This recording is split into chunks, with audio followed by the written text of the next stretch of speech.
ये कहानी एक छोटे से जंगल की है जिसमें एक पेड़ पर मीनू चिड़िया रहती थी। मीनू चिड़िया बहुत ही ज्यादा होशियार थी। उसी जंगल में एक कबूतर किसान भी रहता था जिसका अपना एक काफी ज्यादा बड़ा खेत था जिसमें वे तरह तरह की फसलें लगाता था। मेरा खेत कितना बड़ा है और मेरे खेत में तरह तरह की फसलें भी लगी हुई हैं। ये सब कुछ मेरी मेहनत के कारण मुझे मिला है। वैसे इस जंगल में मुझसे ज्यादा अमीर पक्षी कोई होगा भी नहीं। मेरा इतना बड़ा खेत जो है। चलो भाई, सुबह हो गई है, मैं जाती हूँ और भोजन जमा करती हूँ। मीनू चिड़िया जाने ही लगती है कि वहाँ पर मीनू चिड़िया की बहन कोमल चिड़िया आ जाती है। कोमल चिड़िया, क्या बात है? तुम इतनी ज्यादा उदास क्यों लग रही हो? कोई बात है तो मुझे बताओ। मीनू बहन, क्या बताऊं? हमारे जंगल में सूखे का मौसम चल रहा है। हम सब पक्षी बादल भैया के पास गए थे। बादल भैया ने कहा था कि कुछ ही दिनों में हमारे जंगल में बारिशें हो जाएंगी। तो फिर कोमल चिड़िया, इसमें समस्या क्या है वो बताओ। समस्या ये है कि हम सब पक्षी चाहते हैं कि हमारे जंगल में बारिश होने से पहले पहले ही हम अपनी जमीन में चावल और गंदम के बीज बो दें, ताकि हमारे जंगल में बारिश होने के बाद चावल और गंदम की फसल निकल आए और हम सब पक्षी आराम से भोजन खा सकें। आपको तो पता है मीनू बहन, अगर हम अभी चावल और गंदम के बीज बो देंगे तो बारिश के पानी के कारण वे फसल जल्द ही निकल आएगी। लेकिन हमारे पास तो ना ही चावल के दाने हैं और ना ही गंदम। हम अपनी जमीन में लगाएं तो क्या लगाएं, इसीलिए मैं तुम्हारे पास आई हूँ। कोमल चिड़िया, मुझे माफ करना, ना ही मेरे पास चावल के दाने हैं और ना ही गंदम। मैं रोजाना भोजन ढूंढने जाती हूँ और मैंने अभी तक कोई भी भोजन जमा करके नहीं रखा है। अब मैं क्या करूँगी मीनू बहन? मेरे जंगल के सभी पक्षी मेरे ही भरोसे बैठे हैं। उन्हें ऐसा लगता है कि मैं ही इस समस्या का कोई हल निकालूंगी। तुम एक काम करो कोमल चिड़िया, हमारे जंगल में एक कबूतर किसान रहता है। उसका अपना एक काफी ज्यादा बड़ा खेत है। हम दोनों उस कबूतर किसान के पास चलते हैं। हम उस कबूतर किसान से कुछ चावल के दाने और गंदम उधार पर ले लेते हैं। जब तुम्हारे जंगल में पूरी तरह से फसल निकल आएगी तो हम उस कबूतर किसान की जितनी भी फसल होगी हम उसे वापस कर देंगे। और फिर मीनू चिड़िया कोमल चिड़िया को लेकर कबूतर किसान के पास चली जाती है। आओ आओ मीनू चिड़िया, आज तुम्हारा कैसे आना हुआ मेरे खेत में? वो दरअसल बात ये है कबूतर किसान कि ये मेरी बहन कोमल चिड़िया है और इसके जंगल में सूखे का मौसम आया हुआ है। बादल भी कुछ ही दिनों में जंगल में बारिश कर देंगे। लेकिन मेरी बहन चाहती है कि बारिश होने से पहले पहले ही वे अपने जंगल में चावल और गंदम बो दे, ताकि बारिश होने के बाद चावल और गंदम की फसल निकल आए। लेकिन कोमल चिड़िया के पास ना तो चावल है और ना ही गंदम, इसीलिए मैं आपके पास आई हूँ। आप मेरी बहन को कुछ चावल के दाने उधार दे दें। जब मेरी बहन के जंगल में चावल की फसल निकल आएगी तो आपके जितने भी चावल होंगे मेरी बहन आपको लौटा देगी। ठीक है मीनू चिड़िया, मैं तुम्हारी बहन को एक पोटली चावल के दाने उधार पर दे देता हूँ। मैं 1 महीने का समय देता हूँ। मुझे पूरे 1 महीने के बाद अपनी चावल की पोटली, वो भी ब्याज के साथ चाहिए। कबूतर किसान, तुम बिल्कुल भी परेशान मत हो। 1 महीने के अंदर अंदर मेरे जंगल में चावल की फसल निकल आएगी। फिर मैं तुम्हारी चावल की पोटली और तुम्हारा ब्याज दोनों ही लौटा दूंगी। और अगर नहीं लौटाया तो मीनू चिड़िया, तुम मेरे घर पर नौकरानी बनकर काम करोगी। ये बात याद रखना मीनू चिड़िया। ठीक है कबूतर, मंजूर है। अगर मेरी बहन ने तुम्हारे चावल नहीं लौटाए तो मैं तुम्हारे घर पर नौकरानी बनकर काम करूंगी। ठीक है, मैं तुम्हें एक पोटली भरकर चावल दे देता हूँ। और फिर वे कबूतर किसान कोमल चिड़िया को एक पोटली भरकर चावल दे देता है और कोमल चिड़िया तो बहुत ज्यादा खुश हो जाती है। चलो कबूतर किसान, अब हम चलते हैं। अब 1 महीने के बाद मिलेंगे। ये कहकर मीनू चिड़िया और कोमल चिड़िया वहाँ से चली जाती हैं। जाओ कोमल चिड़िया, जल्दी जाओ और अपने जंगल में जाके ये सारे चावल बो दो। और फिर कोमल चिड़िया वे चावल की पोटली लेकर अपने जंगल की तरफ चली जाती है। ये चावल की पोटली उस कबूतर किसान ने मेरे भरोसे दी है। बस कोमल चिड़िया जल्दी से चावल बो दे और उसके जंगल में चावल की फसल निकल आए। मैंने सारे चावल जमीन में बो दिए हैं। कुछ ही दिनों में बारिशें भी शुरू हो जाएंगी और फिर बारिशों के बाद हमारे जंगल में भोजन ही भोजन होगा। फिर ऐसे ही कुछ दिन बीत जाते हैं, लेकिन जंगल में तो बारिशें हो ही नहीं रही थीं। कोमल चिड़िया काफी ज्यादा परेशान हो जाती है।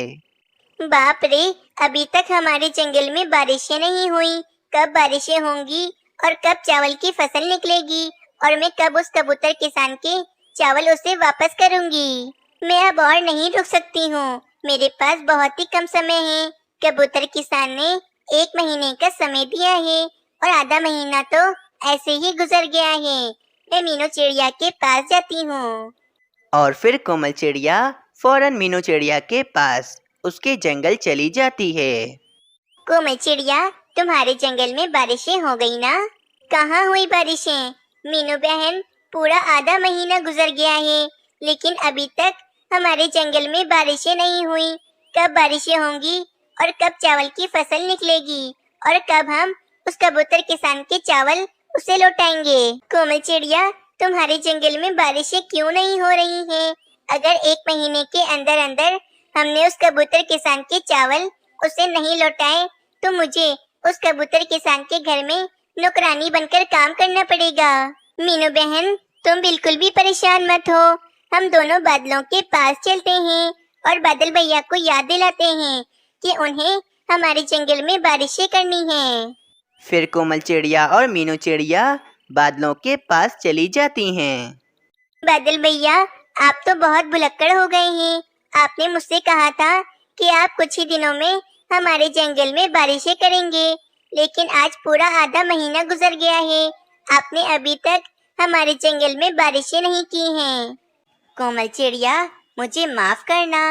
मैं तुम्हारे जंगल में बारिशें करने आ रहा था, लेकिन मुझे खबर मिली कि एक जंगल में काफी ज्यादा आग लग गई है, तो मैं अपने सभी साथियों को लेकर उस जंगल में बारिश करने के लिए चला गया। अब हम पानी जमा कर रहे हैं। जैसे ही पानी जमा हो जाएगा तो हम तुम्हारे जंगल में बारिशें करने आ जाएंगे। बादल भैया, आखिर पानी कब जमा होगा? आपको कुछ मालूम है? बस कोमल चिड़िया, आज का एक दिन और दे दो। कल मैं अपने सभी साथियों को लेकर तुम्हारे जंगल में बारिश करने के लिए आ जाऊंगा। और मीनू चिड़िया, सब ठीक है ना? तुम्हारे जंगल में गर्मी तो नहीं पड़ी है ना? और सूखे का मौसम तो नहीं आया है ना? नहीं नहीं बादल भैया, हमारे जंगल में किसी भी तरह की कोई भी समस्या नहीं है, क्योंकि आपने हमारे जंगल में अभी कुछ ही दिनों पहले बारिश जो की थी। और फिर कोमल चिड़िया और मीनू चिड़िया अपने जंगल की तरफ चली जाती हैं। अगले दिन कोमल चिड़िया के जंगल में काले काले बादल छा जाते हैं और कुछ ही देर में जंगल में जोरों शोर से बारिश शुरू हो जाती है। मीनू बहन, जंगल में बारिश शुरू हो गई है। बस कुछ ही दिनों बाद मेरी चावल की फसल भी निकल आएगी। फिर हम उस किसान के सारे चावल उसे लौटा देंगे। कुछ ही देर के बाद बारिश भी रुक जाती है और जंगल में हर तरफ हरियाली ही हरियाली हो जाती है। और फिर कुछ दिन ऐसे ही बीत जाते हैं। आज कोमल चिड़िया की चावल की फसल काफी ज्यादा बड़ी हो चुकी थी। कोमल चिड़िया भी काफी ज्यादा खुश थी। मीनू बहन, चावल की फसल कितनी बड़ी हो गई है। मैं आज बहुत खुश हूँ। चलो सबसे पहले हम उस कबूतर के चावल उसे लौटा देते हैं। कोमल चिड़िया, हमें उस कबूतर किसान को 2 पोटली भरकर चावल देने हैं। एक पोटली वो जो उसने हमें उधार पर दी थी और दूसरी पोटली उसका ब्याज। और फिर कोमल चिड़िया 3 पोटली भरकर चावल मीनू चिड़िया को देती है और कहती है, मीनू बहन, ये 2 पोटली उस कबूतर किसान की और ये 1 पोटली तुम्हारी है। ये 1 पोटली खत्म हो जाए तो तुम मुझसे दोबारा चावल लेने के लिए आ जाना। शुक्रिया कोमल चिड़िया। चलो अब मैं चलती हूँ। और फिर मीनू चिड़िया उस कबूतर किसान को लाकर उसकी दोनों चावल की पोटलियां दे देती है। ये लो कबूतर किसान, एक पोटली जो तुमने हमें दी थी वो, और दूसरी पोटली तुम्हारा ब्याज। शुक्रिया मीनू चिड़िया, लेकिन इस बार मुझे काफी ज्यादा चावल की फसल लगी है, इसीलिए ये 2 पोटली भरकर चावल की मुझे बिल्कुल भी जरूरत नहीं है, इसीलिए ये चावल तुम रख लो। और फिर मीनू चिड़िया वे दोनों चावल की पोटलियां लेकर अपने घोंसले की तरफ चली जाती है। इस कहानी से हमें ये सीख मिलती है कि अगर हम सच्चे दिल से किसी की मदद करें तो उसका फल हमें ज़रूर मिलता है। एक जंगल में एक मीनू चिड़िया रहती थी। मीनू चिड़िया काफ़ी ज़्यादा मेहनती थी। मीनू चिड़िया का एक छोटा सा व्यापार था जिसमें मीनू चिड़िया पक्षियों को मीठे मीठे आम बेचकर उन पक्षियों से काफ़ी ज़्यादा मुनाफा कमाती थी। बस यूं ही मीनू चिड़िया अपने काम में व्यस्त रहती थी और पूरा दिन मीनू चिड़िया मेहनत करके खूब ज़्यादा मुनाफा कमाती थी। मीनू चिड़िया रोज़ाना एक आम के पेड़ से काफ़ी सारे आम तोड़ा करती थी और वह आम का पेड़ भी काफ़ी ज़्यादा अच्छा था। मीनू चिड़िया, तुम मुझ पर से ये जो रोजाना इतने सारे आम तोड़ती हो, क्या ये सारे आम बिक जाते हैं? हाँ हाँ पेड़ भैया, मैं आपके ऊपर से जितने भी आम तोड़ती हूँ, मैं वे सारे दिन में सारे आम बेच देती हूँ। मीनू चिड़िया, ये तो बहुत अच्छी बात है। बस इसी तरह मेहनत करती रहो और तुम बहुत ज्यादा मुनाफा कमाती रहो। आपका बहुत बहुत शुक्रिया पेड़ भैया। चलें, अब मैं चलती हूँ, मुझे जाकर ये सारे आम भी बेचने हैं। फिर मीनू चिड़िया वे आम की टोकरी लेकर उन आमों को बेचने के लिए निकल जाती है। आम ले लो भाई आम, मीठे मीठे आम ले लो। आम ले लो भाई आम, मीठे मीठे आम ले लो। आ जाओ भाई आ जाओ, जल्दी जल्दी आ जाओ। मीनू चिड़िया की आवाज़ सुनकर वहाँ पर एक कौवा आता है और मीनू चिड़िया से कहता है, मीनू चिड़िया, ये आम तो दिखने में काफी ज्यादा अच्छे लग रहे हैं। कहीं ये आम ऊपर से अच्छे हैं और अंदर से खराब तो नहीं है ना? नहीं नहीं कैलू कौवे, ये आम बहुत ही ज्यादा स्वादिष्ट है। मैंने ये आम खुद खा के देखा है। अच्छा, ऐसी बात है। लाओ, फिर मुझे 1 दर्जन आम दे दो। मैं अपनी रानी कौवी को भी ले जाकर खिलाऊंगा। फिर वे कालू कौवा 1 दर्जन आम लेकर वहाँ से चला जाता है। आज तो सुबह ही सुबह मेरे 1 दर्जन आम बिक गए। लगता है आज जल्द ही मेरे ये सारे आम बिक जाएंगे। आम ले लो भई आम, आम ले लो भई आम, जल्दी जल्दी आकर आम ले लो। बहुत ही स्वादिष्ट आम है ये, जल्दी जल्दी आ जाओ। कैलू कौवे, तुम ये आम कहाँ से ला रहे हो? मुझे भी बताओ, मुझे भी आम लेने हैं। तोते भाई, मैं तो ये आम मीनू चिड़िया से लेकर आ रहा हूँ। आपको भी ये आम लेने हैं क्या? हाँ हाँ कैलू कौवे, मुझे भी आम खरीदने हैं। मेरी पत्नी को आम बहुत ही ज़्यादा पसंद है, इसीलिए तुम मुझे बताओ कि मीनू चिड़िया कहाँ बैठी है। फिर वे कालू कौवा तोते को रास्ता बताता है और वे तोता मीनू चिड़िया के पास आम खरीदने के लिए चला जाता है। मीनू चिड़िया, कितनी मुश्किलों से मैं तुम्हें ढूंढता हुआ आया हूँ। मुझे तुमसे ये आम खरीदने हैं। मेरी पत्नी को आम बहुत ही ज्यादा पसंद है, इसीलिए तुम मुझे 1 दर्जन आम दे दो। लेकिन मीनू चिड़िया, पहले एक बात बताओ, ये आम कहीं अंदर से खराब तो नहीं है ना? अगर ये आम अंदर से खराब हुए ना तो मेरी पत्नी मुझे बहुत मारेगी, इसीलिए पहले तुम मुझे बताओ, कहीं ये आम अंदर से खराब तो नहीं है ना? नहीं नहीं मिट्टू तोते, ये आम बहुत ही ज्यादा स्वादिष्ट हैं। तुम आँख बंद करके ले जाओ, तुम्हारी पत्नी ये आम खाएगी तो उसको बहुत ही ज्यादा मजा आएगा।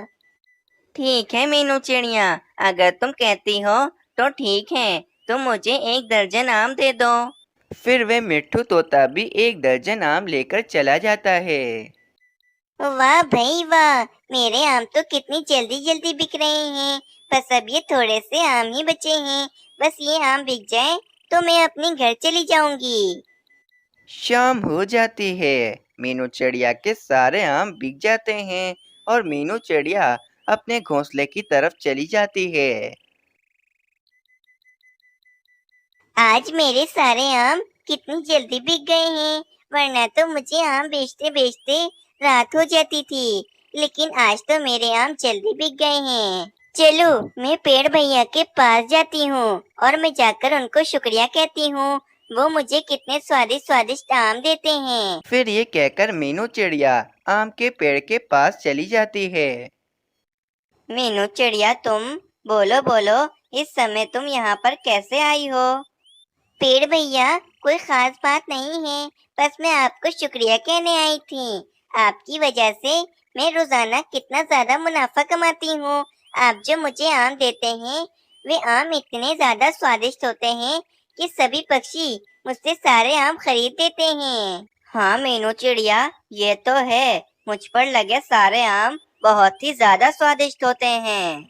मीनू चिड़िया, तुम यकीन नहीं करोगी, मैं तुम्हारे अलावा अपने ऊपर से किसी भी पक्षी को आम तोड़ने नहीं देता हूँ। एक सिर्फ तुम ही हो जिसको मैं अपने ऊपर से आम तोड़ने देता हूँ। पेड़ भैया, ये तो आपका मुझ पर एहसान है और आपका बहुत बहुत शुक्रिया कि आप रोजाना मुझे कितने सारे आम देते हैं। फिर ये कहकर मीनू चिड़िया अपने घोंसले की तरफ चली जाती है। ये मीनू चिड़िया तो मेरी वजह से कितना कितना मुनाफा कमा रही है और मेरा तो इसमें कोई भी फायदा नहीं हो रहा है। मैं इस मीनू चिड़िया को रोजाना कितने सारे आम देता हूँ, लेकिन इसमें मेरा क्या फायदा होता है? सारा फायदा तो इसमें मीनू चिड़िया का होता है, मेरा तो इसमें एक भी फायदा नहीं है। बस अब मैंने सोच लिया है कि अब मैं मीनू चिड़िया को एक भी आम नहीं दूंगा। इस पूरे जंगल में एक मैं ही वे आम का पेड़ हूँ जिस पर इतने स्वादिष्ट स्वादिष्ट आम लगते हैं, तो फिर मैं अपने स्वादिष्ट आम ऐसे ही फ्री में मीनू चिड़िया को क्यों दूं? अब उस पेड़ को अपने स्वादिष्ट आम होने की वजह से उसे अपने ऊपर घमंड होने लगा। अगले दिन जब मीनू चिड़िया पेड़ के पास आम तोड़ने के लिए आती है, तो वे पेड़ मीनू चिड़िया से कहता है, मीनू चिड़िया, तुम मुझ पर से एक भी आम मत तोड़ना। आज के बाद मैं तुम्हें अपने ऊपर से एक भी आम तोड़ने नहीं दूंगा। चलो चली जाओ यहाँ से तुम। पर क्यों पेड़ भैया, आखिर ऐसी क्या बात हो गई जो आप मुझे अपने ऊपर से ये स्वादिष्ट आम तोड़ने नहीं दे रहे हो? मीनू चिड़िया, मैं अपने इतने स्वादिष्ट आम तुम जैसी छोटी मोटी चिड़िया को नहीं दे सकता हूँ। चलो यहाँ से चली जाओ और दोबारा यहाँ मत आना।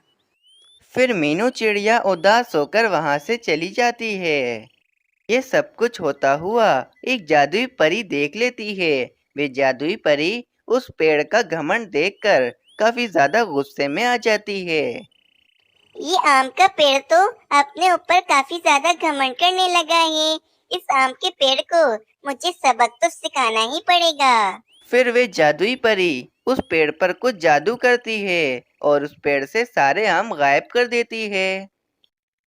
अब इस पेड़ को पता चलेगा कि घमंड करने का क्या अंजाम होता है। अगली सुबह हो जाती है। चलो मैं पेड़ भैया के पास जाती हूँ, क्या पता कल वो किसी बात से गुस्सा हो। चलो आज मैं एक बार और उनके पास जाती हूँ, क्या पता आज वो मुझे अपने आम दे दें। ये सोचकर मीनू चिड़िया आम के पेड़ के पास चली जाती है। बाप रे बाप, पेड़ भैया, आपके ऊपर जो कितने सारे आम लगे थे, वे सारे आम कहाँ चले गए? ना जाने मीनू चिड़िया, ये सब कुछ क्या हो गया? मेरे ऊपर से सारे आम कहाँ गायब हो गए? मीनू चिड़िया, मैंने अपने स्वादिष्ट आमों पर घमंड किया था, क्या पता ये मुझे उसी की सजा मिल रही हो। मीनू चिड़िया, मुझे माफ कर दो, मैंने तुम्हारे साथ बहुत गलत किया है। उस पेड़ को मीनू चिड़िया से माफी मांगते हुए देख वे जादुई परी काफी ज्यादा खुश हो जाती है। इस आम के पेड़ को अपने घमंड की सजा मिल गई है। अब मुझे इस आम के पेड़ के सारे आम लौटा देने चाहिए। फिर वे जादुई परी अपने जादू से उस आम के पेड़ के सारे आम उसे लौटा देती है।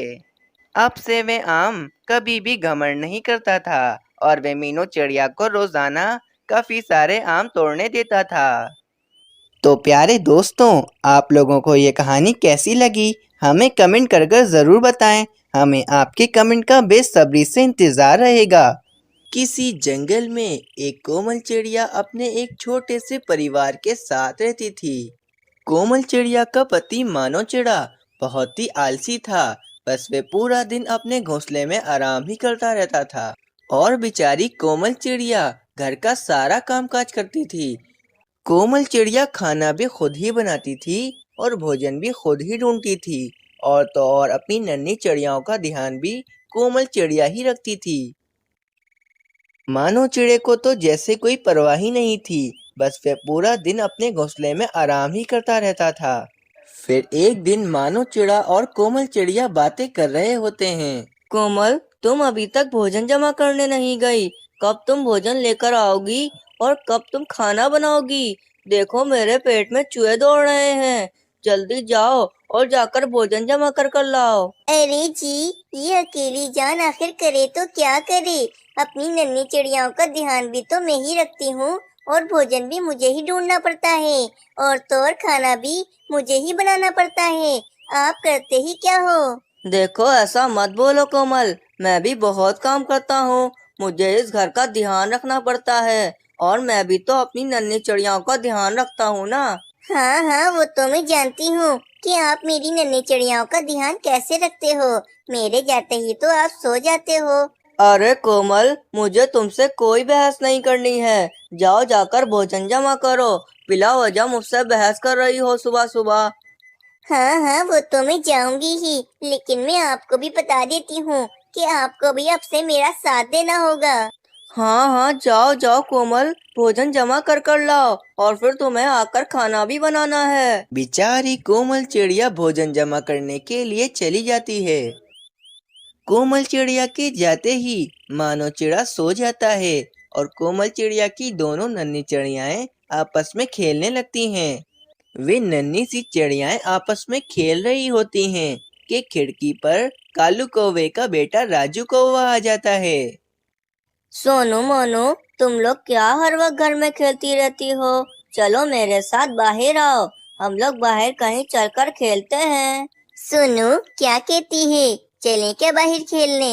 हाँ मोनू, चलो चलकर बाहर खेलते हैं। पापा भी सो रहे हैं और मम्मा को तो आते हुए देर हो जाएगी। फिर सोनू मोनू और राजू कौवा तीनों खेलने के लिए चले जाते हैं।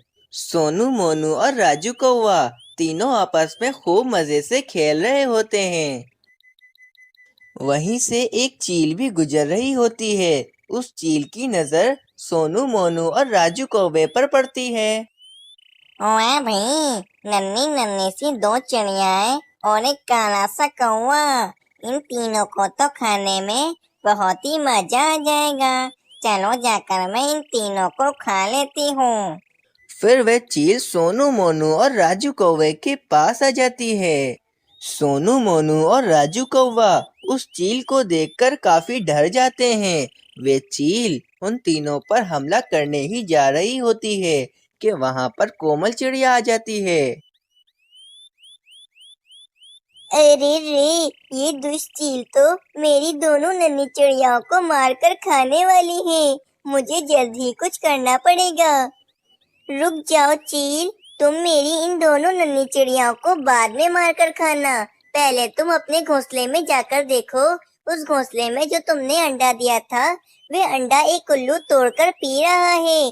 जाओ जल्दी जाकर उस उल्लू को सबक सिखाओ। क्या? मेरा अंडा एक उल्लू तोड़कर पी रहा है? अभी जाकर मैं उस उल्लू को मजा चखाती हूँ। फिर वे चील गुस्से में अपने घोंसले की तरफ चली जाती है और कोमल चिड़िया अपनी दोनों नन्ही चिड़ियाओं को लेकर अपने घर पर आ जाती है।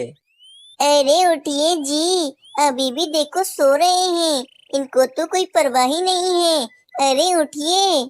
अरे क्या हो गया? खाना बना दिया? अच्छा चलो खा लेता हूँ। अरे अभी खाने को साइड में रखिए। आपको पता है कि मेरी इन दोनों नन्ही चिड़ियाओं के साथ अभी क्या हुआ है? अरे भाई, मैं तो सो रहा था ना, तो मुझे कैसे पता होगा कि इन दोनों के साथ क्या हुआ है? आपके सोने की वजह से मेरी सोनू और मोनू बाहर खेलने के लिए चली गई थी और वहाँ पर एक चील भी आ गई थी।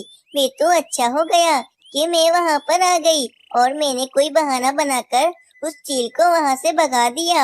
अगर आज मैं वहाँ ना आती तो शायद सोनू और मोनू आज मेरे साथ यहाँ ना होती। आपको तो कुछ परवाह ही नहीं है, बस मेरे जाते ही सो जाते हैं। इन दोनों चिड़ियों का ध्यान रखने का काम तो आपका है ना, आप ये काम भी ठीक से नहीं करते हो। अच्छा अच्छा कोमल, इतना गुस्सा क्या करती हो? अब से मैं सोनू और मोनू का अच्छे से ध्यान रखूंगा। कोमल चिड़िया रसोई में जाकर खाना बनाती है और पूरा परिवार खाना खाकर आराम से सो जाते हैं। अगली सुबह हो जाती है। कोमल उठो भाई, क्या अभी तक सो रही हो? तुम्हें भोजन भी जमा करने जाना है। आज मेरी बहुत तबीयत खराब है, आज मैं भोजन जमा करने के लिए नहीं जा सकती हूँ। एक काम कीजिए ना, आज आप ही जाइए भोजन जमा करने के लिए। हाँ हाँ कोमल, इसमें कौन सी बड़ी बात है? मैं जाता हूँ भोजन जमा करने, इसमें कौन सी बड़ी बात है? वैसे भी कल तक तो तुम ठीक हो जाओगी। फिर मानो चिड़ा अपने घर पर एक उल्लू वैजी को लेकर आता है और उल्लू वैजी कोमल चिड़िया को देखने लगते हैं। मानो चिड़े, कोमल चिड़िया की तबीयत बिल्कुल भी ठीक नहीं है, उसको आराम की जरूरत है।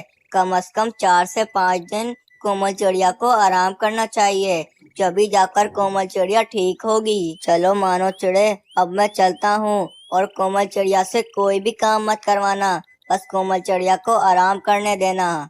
इतना कहकर वे उल्लू वैजी वहाँ से चले जाते हैं। अब तो मुझे भोजन जमा करना पड़ेगा, कोमल की तो तबीयत खराब है, अब सारा काम मुझे करना पड़ेगा, खाना भी मुझे ही बनाना पड़ेगा। मानो चिड़ा भोजन जमा करने के लिए चला जाता है। अब मानो चिड़ा भोजन तलाश कर रहा होता है। अब मानो चिड़े को पता चलता है कि भोजन तलाश करना आखिर कितना मुश्किल काम है। कुछ देर में मानो चिड़े ने कुछ गंदम के दाने जमा कर लिए होते हैं और मानो चिड़ा एक पेड़ पर बैठकर थोड़ी देर आराम कर रहा होता है कि वहाँ पर एक मिट्ठू तोता आ जाता है। अरे वाह भाई, आज सूरज कहाँ से निकला है? आज तुम खुद भोजन जमा कर रहे हो। कोमल चिड़िया कहाँ है? मिट्ठू तोते, कोमल की तबीयत बहुत खराब है, जिसके कारण मैं भोजन जमा कर रहा हूँ और आज मुझे पता चल गया है कि भोजन जमा करना कितना मुश्किल काम होता है। चलो मिट्ठू तोते, मैं अब चलता हूँ, मैंने ये थोड़ा सा भोजन जमा करा है, यही मैं घर ले जाता हूँ। फिर मानो चिड़ा अपने घर में आकर रसोई में जाकर खाना बनाने लगता है। यहाँ कितनी गर्मी है, मुझे कितने पसीने आ रहे हैं, ये खाना पकाने का काम कितना मुश्किल है। पता नहीं मेरी कोमल ये खाना कैसे पका लेती थी। फिर मानो चिड़ा खाना पकाकर कोमल चिड़िया और अपनी दोनों नन्ही चिड़िया को ले जाकर देता है। पापा, आज आपने खाना बनाया है, मुझे तो हैरत है कि आपने खाना कैसे बना लिया। बेटा, जब अपने पर पड़ती है ना तो हमें सब कुछ करना पड़ता है। आज मैंने इसी तरह खाना भी बना लिया। अजी, मुझे माफ कर दीजिए, आज मेरी वजह से आपको इतनी मेहनत करनी पड़ी। रसोई भी आपने बनाई और भोजन भी आपने ही ढूंढा। आप मुझे माफ कर दीजिए। कल से मेरी तबीयत ठीक हो या नहीं हो, कल से रसोई भी मैं बनाऊंगी और भोजन भी मैं ही ढूंढूंगी। अरे कोमल, माफी तो मुझे तुमसे मांगनी चाहिए। तुमने कितने सालों मेहनत करी और मुझे बिठाकर खाना खिलाया। मैं तो आराम करता था, तुम ही सारी मेहनत करती थी। कोमल, आज मुझे पता चला, जब मैंने भोजन जमा करा और मैंने रसोई पकाई तो मुझे पता चला कि तुम कितनी मेहनत करती थी और मैं तो बस आराम ही करता रहता था। कोमल, मुझे माफ कर दो, आगे से मैं ऐसा नहीं करूँगा। कल से सारा काम मैं खुद करूँगा, बस तुम आराम करोगी। इस तरह मानो चिड़े को अपने किए पर बहुत पछतावा होता है। इस कहानी से हमें ये प्रेरणा मिलती है कि हमेशा हमें मेहनत करनी चाहिए, क्योंकि मेहनत करने वाला इंसान ही हमेशा कामयाब होता है।